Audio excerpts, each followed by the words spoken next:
દાદા જેવા કોઈ પાળિયાએ કવિરાજને જવાબ આપ્યો તો હે કવિરાજ, મારા ગામની માથે જદી વાર આવી અને ગાયું માતાજીને જદી દુશ્મનો વાળી જતા તેથી હાથમાં તીખી તલવાર લઈ અને યુદ્ધના મેદાનમાં ઉતરો. માથું પડી ગયા પછી ઢૂંઢે ઢૂંઢ દીધા ઢાળ ખળગે રગત બહતી ખાળ અને દેતા તેજો મૃદાન મેપત ઈ ઢૂંઢે ઢૂંઢ જ્યારે લડવા મળ્યા અને ત્યારે કેવી રીતે હું આવ્યો તો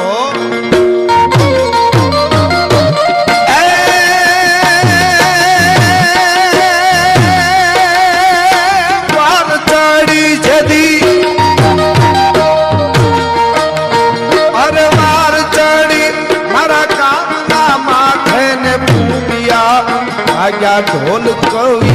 જેથી ગુંબિયા વાજાઈ